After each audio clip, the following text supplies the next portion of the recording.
Merci beaucoup. Je suis désolée, je vous le dis en introduction, la majorité des personnes me disent que je parle beaucoup trop rapide. Donc, même les gens qui comprennent l'anglais auront du mal à me suivre. Mais dites-moi donc si, faites-moi un signe si je suis trop vite. C'est vrai que j'ai beaucoup de choses à vous dire, c'est pourquoi j'ai toujours envie de me dépêcher. J'étais fortement impressionnée par ce qui a été dit au cours de la journée d'aujourd'hui.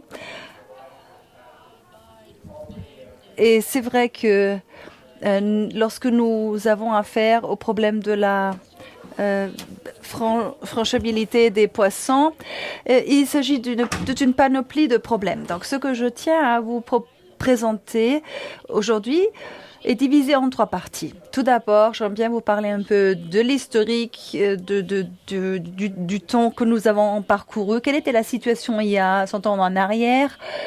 Ensuite, je vous parlerai des théories. Quel est notre objectif? Que souhaitons-nous atteindre grâce au passe de poisson? Que pouvons-nous faire pour améliorer la franchisabilité? Et ensuite, je vais vous présenter des exemples, des cas d'études pour vous démontrer quelles sont les études qui sont à même de nous fournir les informations dont nous avons besoin. Et il y a des personnes qui ont déjà dit qu'il paraît que tout le monde sait à peu près ce qu'il faut faire. Ce que je tiens à vous proposer pour la journée d'aujourd'hui, c'est de fixer un dénominateur commun pour l'évaluation de la fonctionnalité des passes à poissons. Et si nous y parvenons, c'est à partir de ce moment-là que nous pouvons vraiment parvenir à notre objectif et améliorer la possibilité de comparer. Donc la comparaison sera rendue plus facile. Regardez un peu en arrière. Qu'est-ce qui s'est passé il y a 100 ans? J'ai passé au crible la première publication des notes de conférences qui ont été réalisées aux États-Unis. Il y avait toujours des discussions sur les passes à poissons. Pourquoi est-ce qu'elles ne fonctionnent pas? Depuis les années 1870, le moment où l'Association des pêcheurs américaine a été fondée, il y avait des techniciens, des biologistes qui se sont réunis pour discuter un problème qui n'est pas nouveau.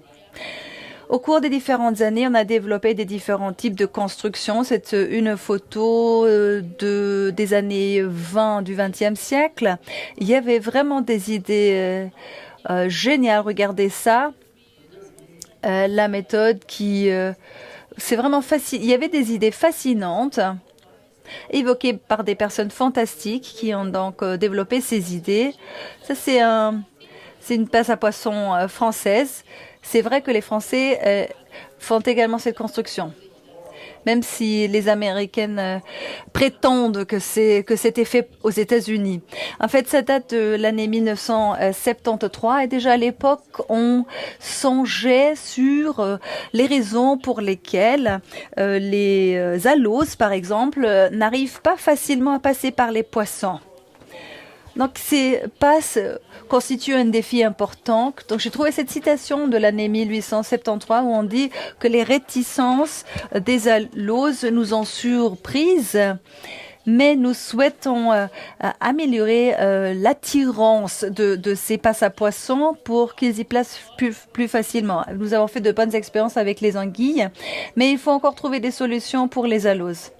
En fin de compte, nous disons qu'une chose est sûre, tôt ou tard, nous allons trouver la solution, même si nous ne sommes pas encore sur le bon chemin. Donc, on est bien conscient de la problématique. En 1892, Rogers prétend d'avoir trouvé la solution grâce de la passe à poissons Rogers. Il dit qu'il n'y a plus rien à souhaiter. Donc, il y a des expériences, plus besoin de réaliser des expériences théoriques. Maintenant, nous nous concentrons sur le travail pratique. Comment donc améliorer la montaison des poissons? Rogers disait donc voilà, j'ai trouvé la solution, tout baigne, plus besoin de réfléchir sur la théorie, on va construire. Faisons un résumé de la situation en 1914. À l'époque, on a démontré que Rogers n'avait pas inventé la solution. Il y avait toujours des problèmes au niveau de la franchisabilité, mais il y avait d'autres qui disaient que ce n'était pas vrai. Les saumons et les aiguilles y arrivaient bien, mais il y avait bien d'autres espèces qui avaient toujours des problèmes à y passer. Et par la suite, on avait tendance à réaliser des échelles plus proches de la nature, en forme de spirale, d'autres choses qu'on avait déjà inventées il y a 100 ans en arrière. Et les succès étaient un peu mitigés. En 2012, nous avons Williams et al. Ont réalisé une étude, ont fait une publication, donc des gens que vous connaissez probablement. Donc toutes ces personnes ont dit que les recherches démontrent que nous avons fait suffisamment de tests en laboratoire et ceci démontre qu'il est tout à fait possible de construire des échelles de différents niveaux et qui permettent aux poissons de franchir cette étape. Donc, on dit a priori plus de problèmes. Construisons des échelles, pardon. Je ne souhaite pas trop critiquer, mais c'est vrai qu'ils ont fait pas mal de choses, surtout en Allemagne. Mais bon, je trouve que les Allemands disent oui, si vous construisez les choses telles que nous l'avons conçues, il n'y aura pas de problème, tout va fonctionner. Mais c'est peut-être pas juste par rapport aux Allemands, mais c'est en fait l'impression que j'ai ou l'interprétation qu'on peut avoir des choses. Le fait de construire des ouvrages chers, bien évidemment, on essaie de les vendre. C'est pourquoi on va bien évidemment dire que ça fonctionne. Mais ce n'est pas toujours le cas. Revenons en arrière et regardons de plus près l'étude Williams en 2012. Il y avait une étude d'accompagnement de Band et al. J'y ai participé à l'époque. Ce que nous avons fait, c'est une étude au niveau de la littérature et nous avons constaté qu'il y avait 200 études qui se penchaient sur l'évaluation des passes à poissons. Il n'y en avait que 19 qui fournissaient des données par rapport au nombre de poissons qui arrivaient à passer les poissons, c'est-à-dire 19 sur 200 qui ont pris des mesures à l'entrée et à la sortie des passes. Et c'est bien évidemment des données primordiales si on souhaite se prononcer sur la fonctionnalité des passes à poissons. Voilà, ici vous voyez les pourcentages du passage. Nous regardons pas ça pour les chenals de contournement, pour les différents bassins à fonte, à une fonte, à deux fonds, les bassins et pour les différentes déversoirs. Voilà. Donc, on a regardé des espèces bien différentes et suite à cela, nous étions en mesure de dire que chaque échelle à poisson arrive à faire passer entre 100 et 0% de poissons. Donc en résumé, c'était peu concret et pas très tangible. Bon, j'exagère un peu, mais bon, la variabilité par rapport à la performance du passage diffère de manière considérable. Ce qui nous a préoccupés, c'est qu'au niveau des différentes études, nous n'étions pas à même de connaître les différentes dénivelés, les différents niveaux. Donc, ce n'était pas comparé parce que chaque étude se reposait sur d'autres informations. Donc, ce que vous êtes à même de dire, c'est le nombre de poissons qui passent par l'échelle. Et ici, vous voyez une nouvelle fois, donc cette fourchette entre 0 et 100. Sachant que les passes techniques sont beaucoup plus performantes que les passes naturelles, parce que l'entrée et l'accès étaient plus difficiles. Donc, une chose est claire. Si nous ne nous penchons pas parallèlement à l'entrée et la sortie, nous n'allons pas aboutir à des bons résultats. Donc, il faut deux chiffres qui nous permettent de faire une comparaison. Qu'est-ce que cela à quoi cela se sert à nous de savoir si les poissons ont trouvé l'entrée. Donc, nous avons eu des résultats différents. Et déjà en 2012, j'ai parlé de 2 études, mais il y a une troisième de Newland. Donc, il y avait un groupe indépendant qui reposait sur une autre littérature, sur d'autres données. Donc, on a regardé ça de plus près, mais on a vu qu'ils avaient les mêmes résultats que nous. Ils ont regardé passer au crible des passes à poissons différentes. Et puis, ils ont regardé des sas à poissons, puis des passes à fonte. Et les résultats que vous trouvez ici ne sont pas géniaux, mais de toute façon, c'était une confirmation de nos résultats à nous. Ceci nous démontrait qu'on ne peut pas continuer comme ça en disant qu'on a bien trouvé la solution pour les passes à poissons. Non, c'était bien le contraire. Les données nous ont montré très clairement qu'il faut qu'on fasse tour en arrière, qu'on change de direction. Donc, on s'est retrouvé dans la même situation qu'en 2000, que quelques années avant, sauf qu'on avait recours à de nouvelles technologies et méthodes qui nous permettent de mieux comprendre pourquoi quelque chose fonctionne ou ne fonctionne pas.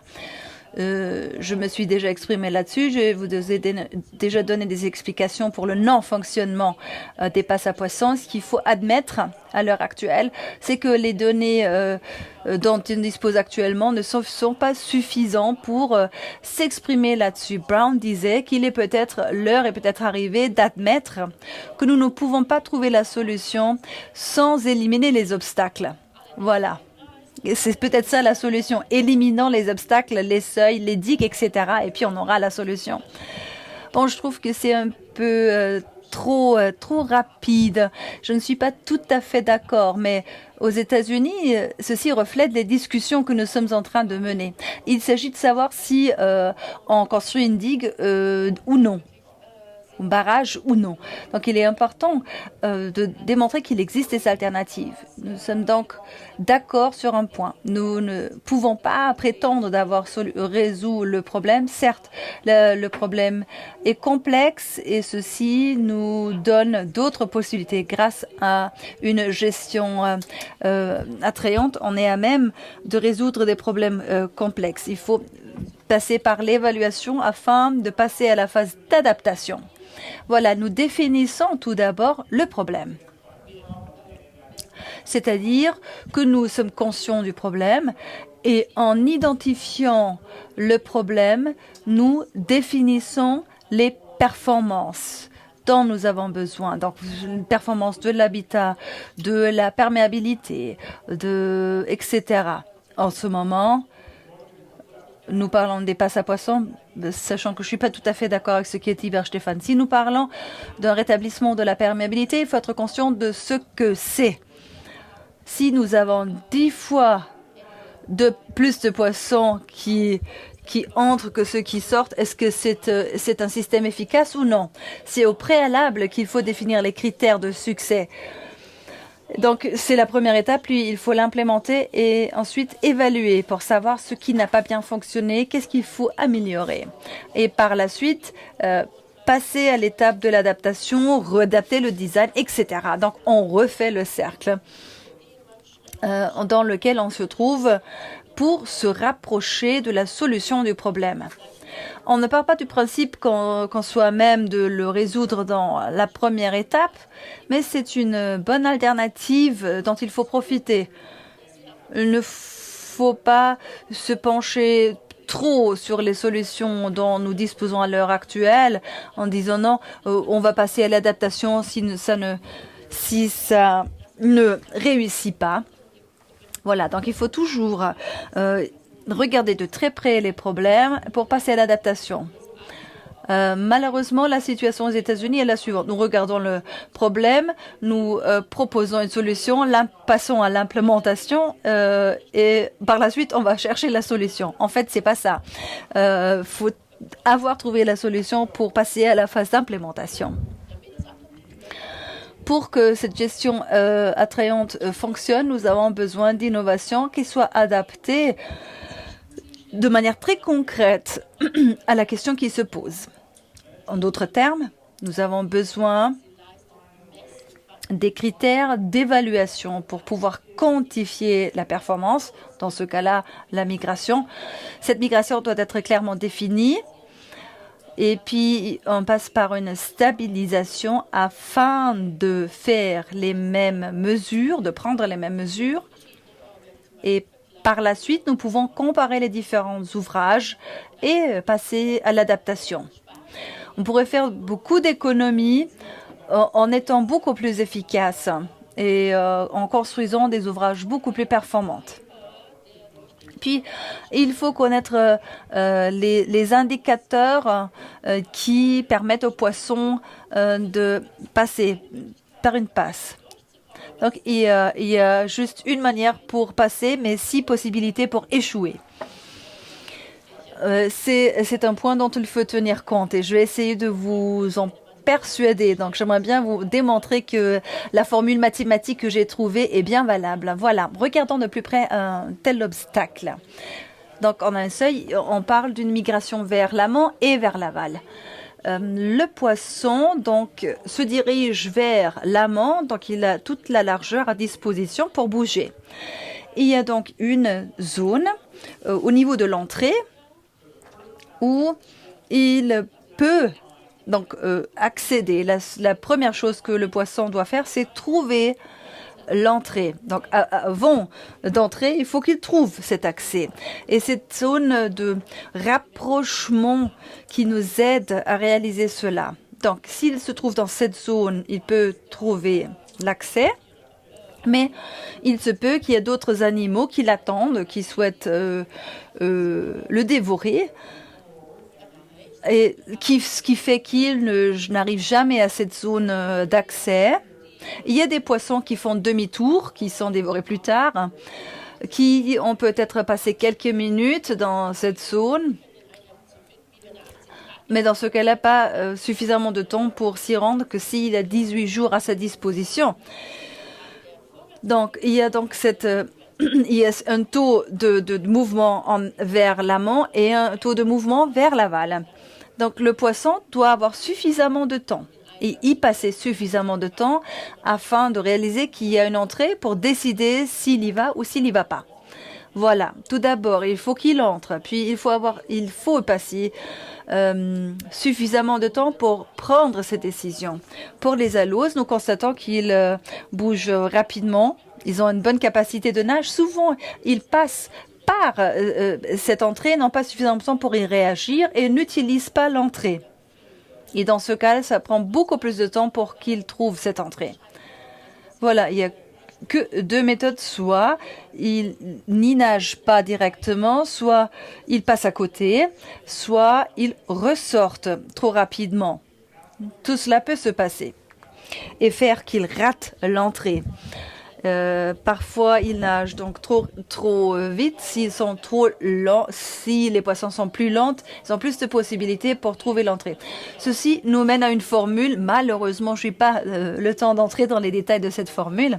En principe, cette formule veut dire qu'il y a les différentes zones du mouvement vers l'amont et vers l'aval qui se reflètent dans les courbes normales. Au moment où les poissons s'arrêtent dans cette zone, combien de temps est nécessaire pour qu'ils parviennent à l'accès? C'est la courbe de départ. Et puis, vous trouvez un quota des poissons qui sont parvenus. Et ce n'est jamais plus que 50%. Donc, pas plus de 50% des poissons qui arrivent à l'entrée y passent. Parce que donc il y a un taux de poisson qui va en arrière. Si nous tenons compte de toutes ces composantes dans cette formule, nous pouvons faire un bon calcul du passage. Mais il faut tenir compte de quelques composantes variables. Mais c'est peut-être un peu trop de statistiques. Merci de me suivre quand même. Je sais que c'est un peu tard pour présenter ces calculs mathématiques. Mais je dirais que c'est très important, pardon. Donc, je reviens à ce schéma. Donc, je vais vous donner une explication par rapport aux poissons qui font la montaison, mais c'est également valable pour la dévalaison. Normalement, il y a un passage qui mène vers l'aval. Et peut-être qu'il y a d'autres ennemis qui les attendent. Il y a, dans ce cas-là, également beaucoup de possibilités pour que ça aboutisse à un échec.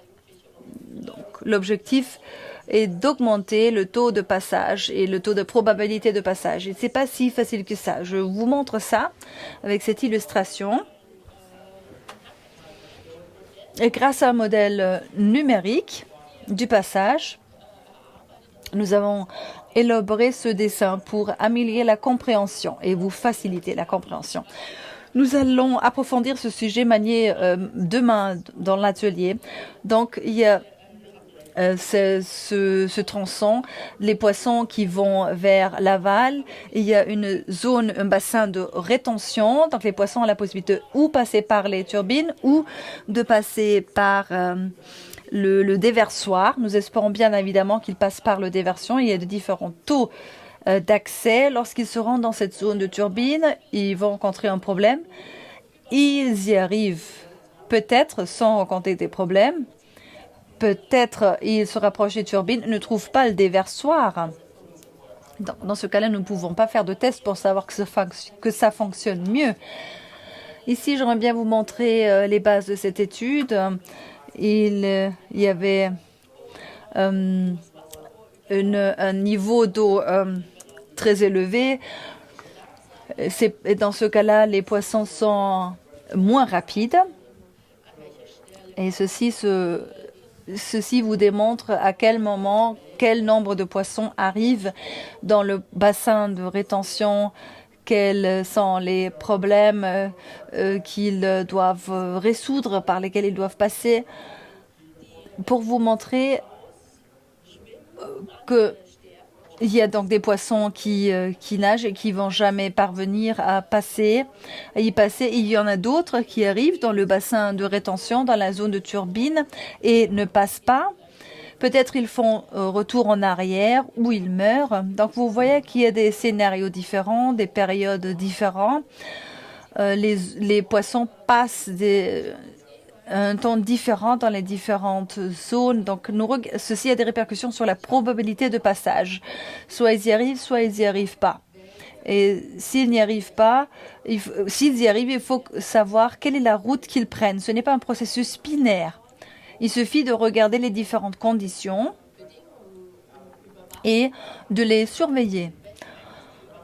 Quelle est donc l'influence à travers le temps? Donc, à la fin, soit les poissons meurent, soit ils y arrivent.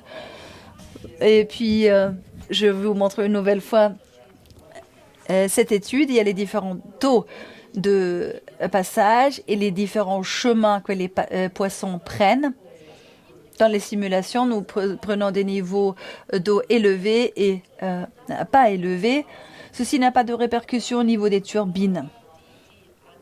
Donc, nous regardons le nombre de poissons qui y arrivent lorsqu'ils arrivent dans cette zone de déversoir et se rapprochent soit des turbines, soit du déversoir. Ceci n'a pas de répercussion dans ce modèle précis. Ou disons que le niveau d'eau n'a pas de répercussion sur ce taux. Donc, si je parle des turbines, c'est le cas. Mais la composante du temps, il joue bien un rôle parce qu'ils y arrivent peut-être plus rapidement. Voilà, donc il y a donc ce rapport avec le temps. S'ils arrivent dans les différentes zones d'entrée, nous avons une autre courbe qui vous démontre le temps que les poissons passent proche dans cette zone de déversoir, mais il en va de même pour les turbines.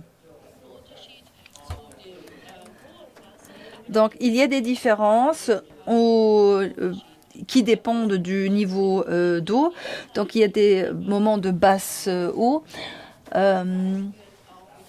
Et il en va de même pour le passage rapide par le déversoir. Et si nous regardons un peu de plus près où se sont ou les poissons à sel. Et c'est ce qui est très intéressant lorsqu'ils arrivent en zone de rétention pour un niveau d'eau élevé. Ils passent plus de temps dans la zone de rétention, mais dans les périodes de basse eau, les deux groupes, donc les groupes, premièrement le groupe qui seront au niveau des turbines et le groupe qui seront au niveau du déversoir, passent le même temps au niveau dans cette zone. Donc si nous prenons les statistiques et les données, on dirait que lorsqu'il y a un niveau d'eau important, il y a un passage rapide par les turbines. Mais ce n'est pas vrai. Bon, c'est vrai, les données le démontrent bien, mais ce n'est pas réalisé en raison du niveau d'eau important. Ce n'est pas ça, ce n'est pas la bonne conclusion. Mais il y a des poissons qui passent plus rapidement par le déversoir. Mais dans ce cas-là, il y a un quota plus important des poissons. Donc les nombres ne changent pas. C'est ce qui est magnifique au niveau de ce modèle. Nous savons bien comment cela fonctionne. Ce n'est qu'une mauvaise interprétation des bonnes données. Voilà. Ne vous trompez pas. Il faut donc en tenir compte lors du passage des poissons. Il y a différentes approches qui paraissent intéressantes, mais qui nous mènent dans la mauvaise direction. Donc il y a cette analyse du temps de l'envènement, c'est une analyse de la survie qui est utilisée par l'industrie biomédicinale pour les tests de médicaments, entre autres, mais est également utilisée pour le test de matériaux de la part d'ingénieurs. Vous voyez cette ligne épaisse, c'est ce qui nous a servi de base. Et puis, vous voyez également les résultats. Donc, nous avons utilisé cette méthode. Et c'est grâce à cette méthode que nous avons pu nous rapprocher des résultats concrets. Donc, je parle toujours du temps qu'ils passent dans le bassin de rétention et le temps qu'ils utilisent pour utiliser les différents chemins. Au bas niveau d'eau, il y a le même résultat pour les turbines et le déversoir. Et je pense que nous disposons des bons outils afin de regarder la franchissabilité. Et si nous nous basons sur des principes mathématiques, nous allons comprendre ce qui se passe. Et maintenant, je vais faire une petite pause. Donc, je ne vais plus vous montrer de modèles, mais des exemples de la pratique. Voilà, c'est donc une échelle à poissons au Brésil. Vous voyez cet ouvrage avec une hauteur de plus de 20 mètres. C'est un ouvrage qui ne serait jamais accepté par l'administration suisse ou par la nôtre, mais il paraît que ça fonctionne bien pour quelques-unes des espèces. Je ne vous en montre que quelques-unes.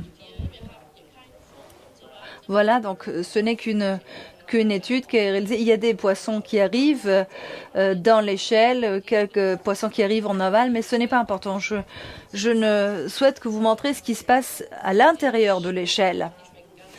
Ces poissons qui sont délicieux par ailleurs. Donc vous voyez que le taux de passage est relativement positif. Et si vous regardez les taux d'échec, vous constatez qu'il y a un échec au début et pas à la fin. C'est-à-dire que lorsque les poissons sont entrés dans l'échelle, ils y restent. Et c'est ce que nous voyons à partir de la première journée. Qu'est-ce qui se passe après le laps de temps de 24 heures? Peut-être les poissons ont un rythme jour-nuit ou un autre rythme auquel ils suivent. Nous avons de toute façon constaté qu'ils passent rapidement par les passes et cette espèce, concrètement, a un rythme très exprimé jour-nuit. Ceci nous démontre qu'il y a d'autres facteurs dont il faut tenir compte lorsqu'on se penche sur quelques espèces spécifiques. Donc pour cette poisson-là, le Aspera, nous avons vu que le taux de passage était très mauvais. Donc il ne reste pas beaucoup de temps dans l'échelle. S'il passait plus de temps à l'intérieur, il pourrait y réussir, mais en général, le passage est moins bon. Donc, il y a ces deux facteurs qui font qu'ils échouent. Ils sont pas suffisamment rapides. Ils y passent trop de temps. Peut-être qu'on va donc reparler de l'Amérique du Nord. Et là, nous avons des exemples de diverses zones, d'une fleuve près de là où moi je travaille. Et là, vous voyez la lamproie. Et on a regardé comment cela passe à travers les passes à poissons. Et on les a marqués avec les marques à PIT. On n'avait pas assez d'argent pour prévoir un dispositif plus coûteux. Mais ce qui nous intéressait de voir dans ce cas, c'était que grâce à la télémétrie, on pouvait aboutir à de bons résultats qui pourraient effectivement démontrer quelque chose, qu'on avait des poissons hautement motivés pour passer. Ces chiffres-là, ils montrent les données de poissons qui sont partis tous le même jour. Mais ils ont mis plus de temps. Là, vous voyez un poisson dans ce groupe qui a redémarré, qui a refait un essai quelques semaines après son premier essai avec son groupe originel. Et ce qu'il faut voir, que les différences de là par là, ce sont 60 km entre les deux, et la plupart des poissons sont arrivés en moins de 2 jours. Et ils ont pris la passe à poissons. Donc le deuxième se trouve là vers le haut, et la première se trouve là-haut et la deuxième là en bas. Je ne m'étendrai pas trop là-dessus, mais ce qui est important de savoir, c'est qu'il y a 2 passes à poissons, et la plupart des poissons avaient d'abord trouvé celle d'en haut, et les autres qui ne l'avaient pas trouvée devaient donc passer par le chenal de contournement. La plupart d'entre eux sont arrivés assez rapidement, et plus de 60% ont réussi à passer, ce qui est un nombre qui montre déjà un grand succès, je trouve. C'est un exemple qui nous permet de dire que là, on a un bon système, une bonne manière d'attraire le poisson. Cela semble être un système qui fonctionne bien pour cette espèce. Les autorités sont très contentes avec le taux de 60%. Peut-être que la vérité est même au-delà. Peut-être qu'on en atteint même les 70%. Ce qui est encore important de dire, c'est que qu'il y a des changements à travers le temps, et pour certaines conditions extérieures, la passe à poisson inférieure est meilleure que celle que vous voyez en haut, et il faut essayer de comprendre à quoi cela est dû et quels sont les paramètres qui font ces changements à travers le temps. Si vous revenez à ces groupes ici, vous voyez que surtout dans le groupe rouge, les poissons ont rencontré des conditions d'écoulement tout à fait différentes que ceux du groupe bleu. Donc les conditions externes pour les groupes bleu, rouge et vert étaient tout à fait différentes. Alors, il faut jeter un regard, il faut regarder de plus près quelles sont les conditions. Et en plus, par ailleurs, vous avez le rythme nuit et jour.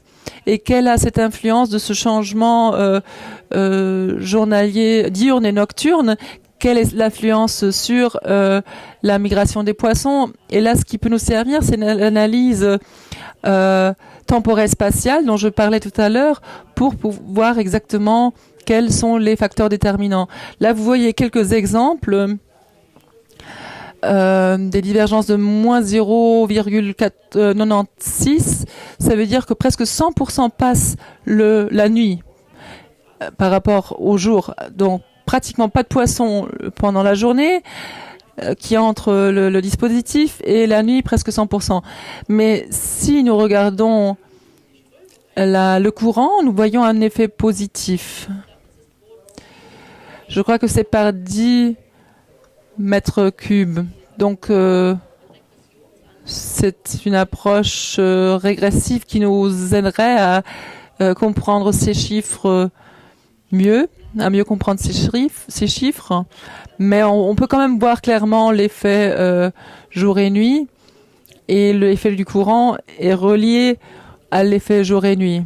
Je ne sais pas si vous comprenez cela. Normalement, il faudrait une analyse régressive pour analyser ces données. C'est la deuxième passe à poisson. Et nous avons là la croissance, l'augmentation des courants. Et lorsque le courant augmente, nous avons également une augmentation du nombre de poissons qui entrent. Donc, à l'aide des instruments, des outils statistiques dont nous disposons, nous pouvons mesurer les mouvements et refléter les processus à travers le temps, sur un certain espace de temps. Et ces résultats, après, vont avoir des répercussions sur la construction, les nouvelles constructions, les méthodes des passes à poissons. Voilà, j'aimerais résumer. Nous savons donc qu'il y a une très grande variabilité dans le domaine de la migration des poissons, des passes à poissons, et la variabilité est si grande que nous ne devrions pas trop louer d'avance les constructions existantes. Il faut évaluer ce qui a déjà été fait. Il faut également évaluer ce qui est nouveau. Et seulement grâce à ces évaluations, nous allons obtenir des données pour les analyses, pour savoir ce qui fonctionne et ce qui ne fonctionne pas. Et à ce moment-là, on peut trouver des bases qui nous permettent de comparer. On peut utiliser la régression Cox, c'est un outil très très performant, mais toutes les méthodes temporelles spatiales sont utiles et devraient être appliquées.